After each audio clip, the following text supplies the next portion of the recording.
We were somewhere around Barstow on the edge of the desert when the drugs began to take hold.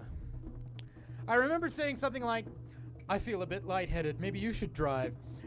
And suddenly there was a terrible roar all around us, and the sky was full of what looked like huge bats, all swooping and screeching and diving around the car, which was going about 100 miles an hour with the top down to Las Vegas. And a voice was screaming, "Holy Jesus, what are these goddamn animals?" Then it was quiet again. My attorney had taken his shirt off and was pouring beer on his chest to facilitate the tanning process. What the hell are you yelling about?" he muttered, staring up at the sun with his eyes closed and covered with wraparound Spanish sunglasses. "Never mind," I said. "It's your turn to drive." I hit the brakes and aimed the great red shark toward the shoulder of the highway. No point mentioning those bats, I thought. The poor bastard will see them soon enough. It was almost noon, and we still had more than 100 miles to go. They would be tough miles. Very soon, I knew, we would both be completely twisted. But there was no going back, no time to rest. We would have to ride it out. Press registration for the fabulous Mint 400 was already underway, and we had to get there by 4 to claim our soundproof suite. A fashionable sporting magazine in New York had taken care of the reservations, along with this huge red Chevy convertible we'd just rented off a lot in the Sunset Strip. And I was, after all, a professional journalist. So I had an obligation to cover the story, for good or ill. The sporting editors had also given me $300 in cash, most of which was already spent on extremely dangerous drugs. The trunk of the car looked like a mobile police narcotics lab. We had 2 bags of grass, 75 pellets of mescaline, 5 sheets of power-blottered acid, a salt shaker half full of cocaine, a whole galaxy of multicolored uppers, downers, screamers, laughers, and also a quart of tequila, a quart of rum, a case of Budweiser, a pint of raw ether, and 2 dozen amyls. All this had been rounded up the night before in a frenzy of high-speed driving all over Los Angeles County, from Topanga to Watts. We picked up Topanga. Anybody ever here been to Topanga? Where the hell do you buy drugs in Topanga? Okay, never mind. None of you know. Blotter acid at a drugstore in Topanga? Jesus, you know the right ones. All this had been rounded up the night before in a frenzy of high-speed driving. Not that we needed all that for the trip, but once you get locked into a serious drug collection, the tendency is to push it as far as you can. The only thing that really worried me was the ether. There is nothing in the world more helpless and irresponsible and depraved than a man in the depths of an ether binge. And I knew we'd get into that rotten stuff pretty soon, probably at the next gas station. We had sampled almost everything else, and now, yes, it was time for a long snort of ether. And then do the next 100 miles in a horrible, slobbering sort of spastic stupor. The only way to keep alert on ether is to do up a lot of amyls. Not all at once, but steadily, just enough to maintain the focus at 90 miles an hour through Barstow. "Man, this is the way to travel," said my attorney.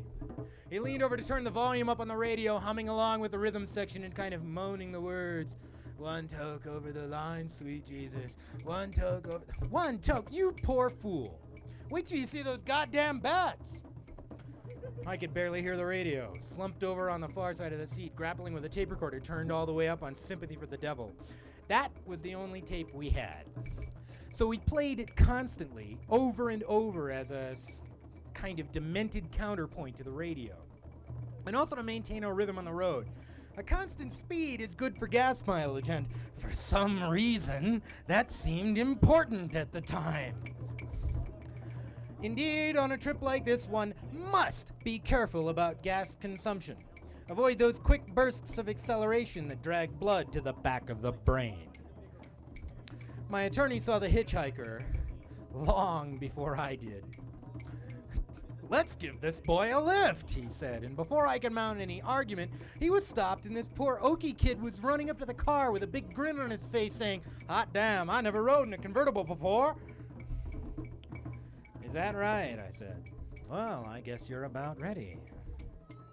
The kid nodded eagerly as we roared off. "We're your friends," said my attorney. "We're not like the others."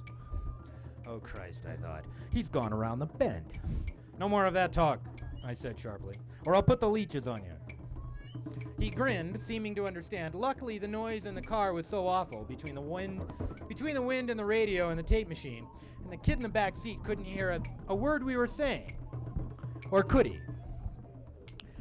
How long can we maintain?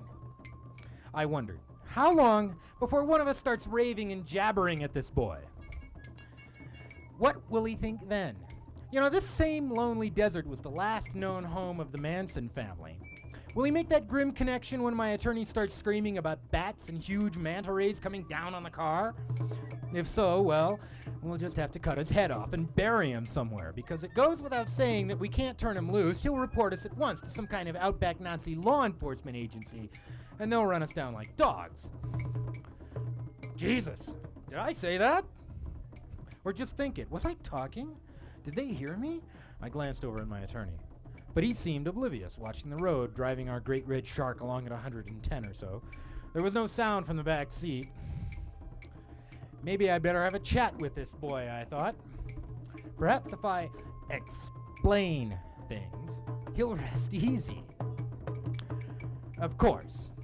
I leaned around in the seat and gave him a fine, big smile, admiring the shape of his skull.